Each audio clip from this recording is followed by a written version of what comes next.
Aloo No. maanni maa bilbilaan kaaftu moo ani dhufee achitti sii kaasu? Ilki dhiifama iddoo naa mijatu turre. Kanumatti asirraan kaasanii bar.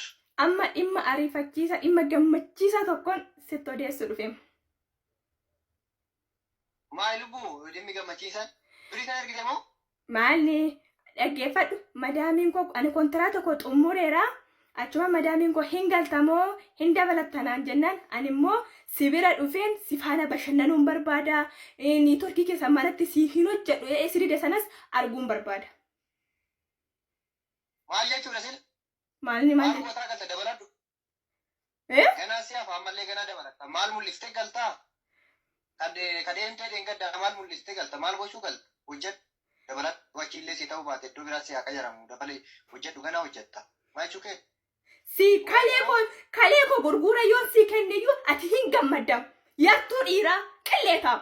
Miti dhiira guyyaa keessa bartee miti ati kan garaa kan kee wajjin dhalattee obboleessa keeti maatii kan keetirraa haa ta'u haadhaaf abbaa kan keetirraa haa ta'u yeroo ammaa jechuun nama muraasa nama galisiin jedhu habibti nama galisiin jedhu nama muraasa nama rabbiin onnee isaa kana keessa jaalala ilmoo kaa'eef hin galin maaliif galta nu gubanne nu gara deemnu sadhanne laal faashinii warra Itoophiyaati wallahi tokkofa faashinii warra Itoophiyaa waa lama yoo maallaqa sirra barbaadanii jalqaba irratti naga si gaafatan guyyaa lama dursanii jechuudha.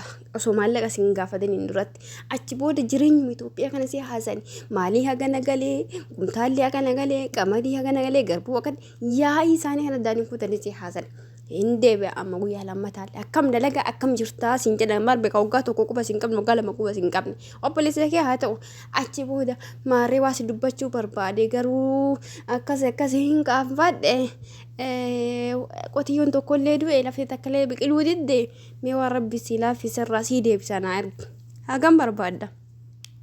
Akkuma barbe waan sibira kaatee wayii kuma dhibba takka yookiin dhibba shantama takka as ergimee asii homaayyuu hin gootu faayidaa maal qabdii miti siin jedha laal.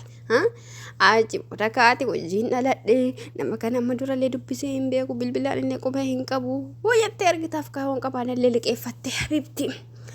Achi booda ka hayyettee akkaawuntii ergi jettaan akkaawuntii si ergaga. Akkaawuntii gaafa si erge gaafa akkaawuntii si ergerraa ilma bilbila. Eessa geessitere maa erginere eessa jirare na bira hin geenne. Baankii hin deemne mee bilbilii gaafadhu namichi biriirra ergitu bilbilii gaafadhu maal jedhare ganamni bilbila galgalli bilbila achi booda ka gubatamee booda bira geetti birri eega birrattiin bira geettee jechuudha galatoomiin hin jirtu ni bira geetteen hin jirtu achiin jaartee jika maal ta'a birrii sanis deebisuun hin jirtu assalaamu alaikum jedhee salaamata sin gaafatu habibti kana jechuudha assalaamu alaikum warahmatullahi wabarakatuh nuyu dagadhe salaamata oduu yoo nakee barbaadan of quban qabu jara jirtu ilmaan oromoo baga jiraatanii paartii tokkoffaadha kun laalka paartii warra siisteema warra Itoophiyaati siisteema kaan jechuudha ati wayinnaa godhaa jettee birri asitti ergite lafa naa bita mana naa bitaa jettee inni isaan maal gocha mana sii bitarre takkaa'u mana sii bitanillee maqaa ofiitiin bitatani achi booda gaafanii dadhabee jireenyi biyya namaa kun namni dhukkubsataa jira hin galaan jette maaliif galta jireenyi qaala'e jireenyi samii kute nu gubanne nu gara keessaa deemnu dhabne nu bakka itti baqannu dhabne achuma taa'e waan biraallee yoo dhabde garaa kan keetii quuftee jiraattaa siin jedhan maaliif akkasiin jedha si fakkaate ifaajii ati waggaa 10 daladde ifaajii waggaa 8 daladde ifaajii waggaa 5 daladde ka'aati hin jira jettee quba qabdu hin jiru obboleettiiti hin jiru maalidhaafi yoo jiraatillee tarii maqaa ofiitiidhaan tarii maqaa haadha kan keetiidhaan walumaa galattuuyyuu namni ati qabeenya godhatte jettee qubaaf qabde mana bitadha maal godhadhe makiinaa bitadhe maal godhadhe baajaajii bitadhe quba ofirraa qabdu jechuudha.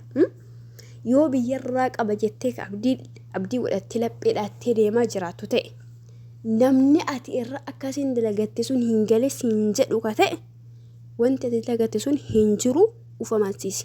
Ijoollee meeqa jechuudha namni asii akkana gaggalee jechuun maraatee kararra deemee waggaa 10 jechuun umrii durbaa irratti umrii xiqqoo sitti hin fakkaatin waggaa meeqa jiraate gaafa asii galu waan si hilaa hin godhadha jedhe sanillee dhabe gaafa kan makiinaa jala magaalaa gurgurtaa kana Finfinnee fadaama kana keessa kararra deemee kadhata.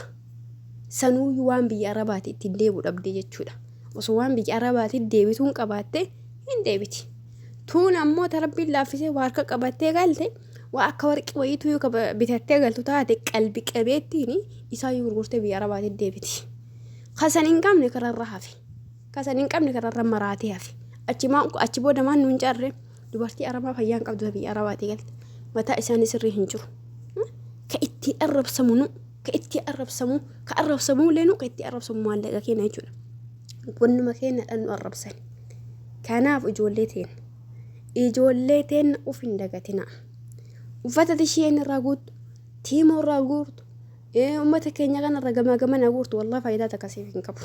Warabbi ana uffata bituu jaalata wallahi wabillaahi faayidaa takkasiif hin qabu.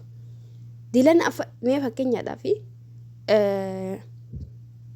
yoo uffata ka bitattu riyaala 500 yookiin diraama 500 kan baastu ta'e uffata sa'ati uffattu fakkeenyaadhaaf uffata shaanta uffata tarii waggaa dheeraa booda uffanni sun wal nyaatee ho'a biyya Arabaa kanaadhaan dhumata. Wannan dhumanne tokko siif himu uffata 500 bittu sanii giraama takkatti warqii bitadhu. Waggaa keessa yeroo 200 kumaa yoo bitu ta'e waggaa keessa atti giraama dhiifama giraama 2 qabda jechuudha. Kanumaaf siif bu'aadha. Kanumatu siif bu'aadha. Dasee ati guurtu baalaan ati biyyarra ergitu wannuma takka sillee hin jijjiirtu ufillee hin jijjiirtu uffata isaanii taanaan hin uffattu haqiiqatan jechuudha. Yeroo keessa turtii keessa anama fakkeenya uffata waggaa dheeraa qaba jechuudha. Waggaa dheeraa kaa'u fi kiyyaa hin uffanne maatii hin ergine shaanxammaan qofti uffatu. Garuu as deebi'ee yoo herreegu maallaqa sanii maallaqa osoo akka har'a kana ifanaaf ta'u ta'e jechuudha. Yeroo namatti namaa ifa ta'ullee ana namni gorsillee hin jiru.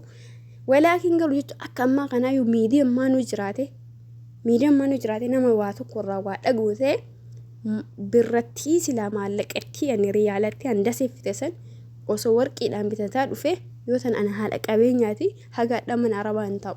Haqiiqatan osoo maallaqaan maatii kiyyaadhaan fira kiyyaadhaan jinni kiyyaa jaankaa kiyyaa jedhee walii gaffaffacaasuu kana giraama takka giraama 2 jalaa bitadhaa deeme hagaadha mana Arabaa hin ta'u.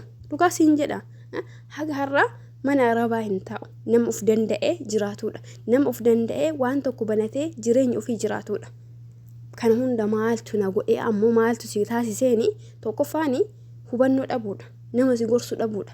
Yeroo keenyatti miidiyaan hin jiru. Biduun miidiyaa jiraataa ture jechuudha. Waa tokko dhageeffachuu waa tokko hubachuu hin dandeenyu. Xiqqaa ergi jennaan ergu guddaa ergi jennaan ergu. Gaafa hin galate jette ammoo eessa galtaas hin jedha hisbiin. Alhamdulillahi jireenyuma kee wannaa qabatu deemanii nama hin galinaan jedhalee argina gammaatte jechuudha. Hoganaa dhufee rabbiin hin beeku natti illee fidin. Walaakin jireenyuma kiyya kan ofi dadhabe. Atillee akka kiyya jiraachuu dandeetta. Tarii ammoo namni hin galisiin jedhu jiraachuu danda'a. Ati obboleetiiti yaa dhiira tokko jechuun hin galateeyyuu mariisisin. Hin galateeyyuu hin mariisisin. Maaliidhaafiyyuu yoo namummaa kee qabaate wallahi galisiin jedha. Namummaa kee faayidaa osoo barbaade ammoo akkuma mucaa viidiyoo irra nu waraabde kana galisiin hin jedhu sababa sitti bu'uura. Kanaafi ati nama akkamii akka wajjin jiraataa jirtu siifi rabbi waliin beeka jechuu haati kan keessu sirraa hin beektu. Nama akkanaa kana wajjin yoo kan jiraataa jiraatu ta'e tokkoffaa maallaqni ati ergitee faajii kan kee lafa facaastuuf hin jiru irraa qabachuudha. Lammaffaani galattoonni isaan mariisiftuullee hin jiru. Itti gabbuute itti agarsiisu. Kana siin jedhan obboleettii warroonni jireenya kana jiraataa jirtan jechuudha. Maaliifi simarra dhiibbaan dhufa. Sima dubartii tanarra dhiibbaan dhufa. Inni boru gadi ba'ee kan fedhe wajjin jiraachuu danda'a dhiira waan ta'eef. Nuti ijoolleen dubaraa yeroo murtaa'aa qabna waa baay'ee irratti illee. Miti wanni biraayyuu haafu fiizikaaluma keenya jechuudha. Fuucharii keenya kanaafu yeroo murtaa'an nuuf jira. Yeroo keenya kanatti yoo hin fayyadamin ani biyya namaati gugubadhee dhumadhe biyya namaati maanguddoo meegaleedhaaf dirqama obboleettiin teenaa qotosu dhuftee akka kiyyaa san ta'uu hin qabaattu. Narraa fakkeenya fudhachuu qabaatti. Narraa waan sirreeffamu hunda sirreeffamuu qabaatti. Kanaafi warri ijoollee biyyarraa fidaa jirtan keessaaf obboleeyyan keessaan ta'u fira keessa haa ta'u warri isin dursitanii waa hundaanuyyuu ijoollee gatteessisaa mariisisaa akka maallaqa isaanii ittiin taphan akka jireenya ammaatiif jireenya kaleessaatu garagara haqiiqatan jechuudha. Jireenya onuma dabalaa deema. Jireenya ofiititti umrii ofiititti akka hin taphane akka ati waggaa 10 waggaa 15 waggaa 12 biyya arabaa teetii siin dirqama sojiin taa'uun qabaattu akkasitti waan ati waggaa 12 15 16 jijjiiruu dadhabde isii yoo kaayoo qabaatte waggaa 2 keessa jijjiiruu dandeetti. Kuni kam ta'u yoo karooratti qabaatanidha. Yoo wal gorsuun wal bira dhaabbachuun walii birmachuun bakka dogongora walii sirreessuun jiraatedha. Yookiin ammoo wanti takka faayidaan jiru atillee waggaa 15 teetta isii waliidhaan isinillee dhufte waggaa 15 teetti walii 35 guuttattanii jechuudha.